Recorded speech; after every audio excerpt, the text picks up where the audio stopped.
Welcome back, everybody. It's Kenny with the Healing Homestead. I'm gonna go check on the new hive that I set up out of that nuke that was given to us. But we walked out and I had to stop because there's so many bees flying from the hives over here that are bills, and then they were just kind of clouding across this, like right here behind me where the orchard's gonna be. So they're over there, and you can't pick up the detail with this camera, I'm sure, but there's probably a few hundred bees, if not more, flowing back and forth over there.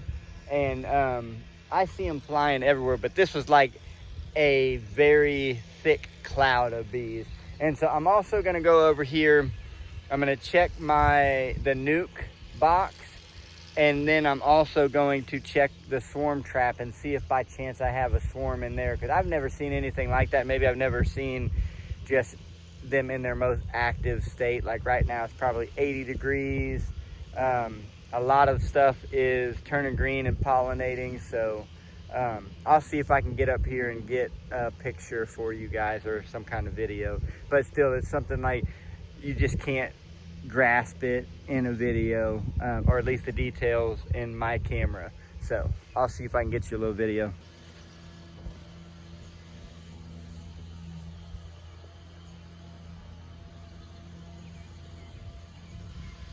So yeah, if you see that movement, I tried to zoom in as much as I could with my camera. All those are bees. I honestly had never seen anything like that. And maybe it's just because I haven't had bees very long, but I'm anxious to go look at this other hive and see what it's doing. Okay, so as I'm walking up on this other hive, me and Holmes, hopefully he doesn't get too close again, because last time he did, he got stickered a little bit. But there's bees going in and out of there. Definitely not like those other two hives, but those other two hives are pretty mature. So what I'm gonna do is I'm gonna get into this hive. I am going to look at the population of the bees and see if it's ready for another deep box. And if it is, I'll just come set that deep box on top of that one and let them keep growing. Okay, so what I saw when I opened up that hive, I couldn't get the video to work with my gloves on, and I didn't bring any smoke with me, and I don't want to get stung. I mean, the hand would be better than the face, but anyways, what I ended up seeing was that the outer frames were not waxed combed yet. So that means they can still move around and grow in there, and I'm not concerned about adding another box just yet. I'd like to see them fill that out just a little bit more before I give them too much space to keep track of. But they were already storing honey. Like, there was already some capped honey on top of the frames in between the inner cover and the tops of the frame. And so they're doing what they need to right now. There's got to be some kind of nectar flow going on, and I'm gonna walk over here by this other hive and see, or other two hives, and just see if I can see what kind of activity is going on. I mean, they look like they're just busy. So back behind me are the two hives that I was just talking about. And remember how I said I don't really know what's going on with all them bees? Check this out.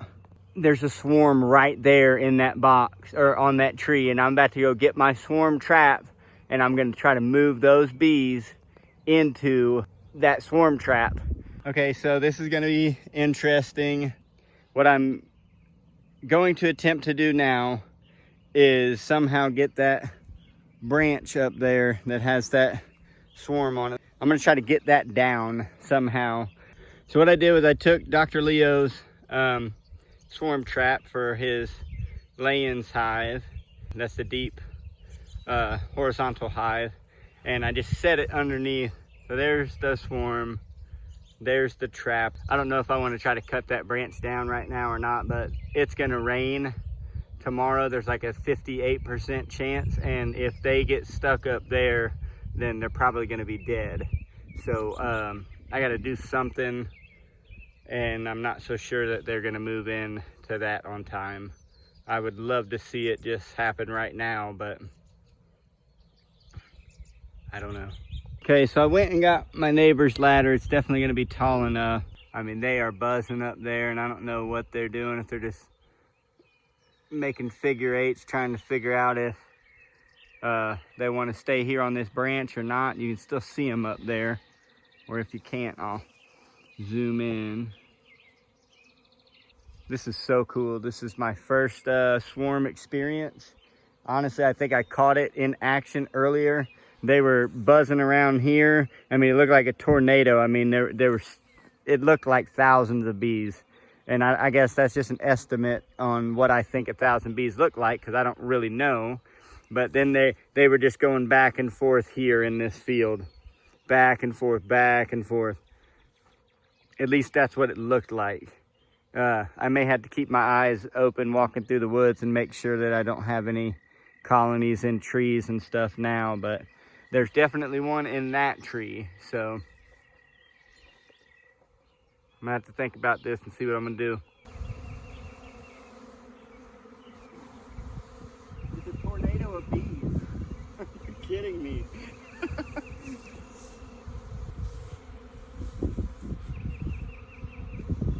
I wouldn't be surprised if they moved in there on their own, but I don't want to take a chance to lose that many bees. And this could be from a different hive or a feral colony or something.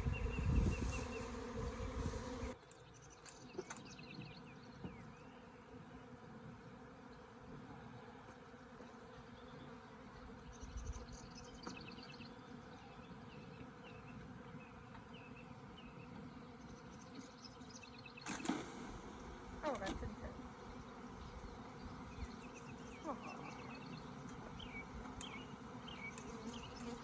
All right, they're buzzing at me, so.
One got me on the forehead.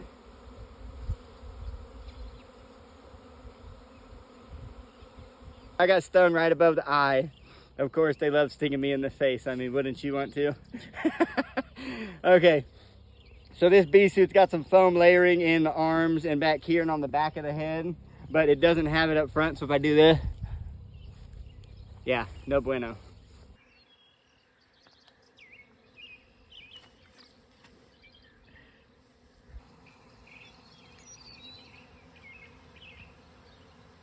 A lot smaller. Yeah, I think they're taking flight and coming off that branch and moving in. Thank you, Jesus.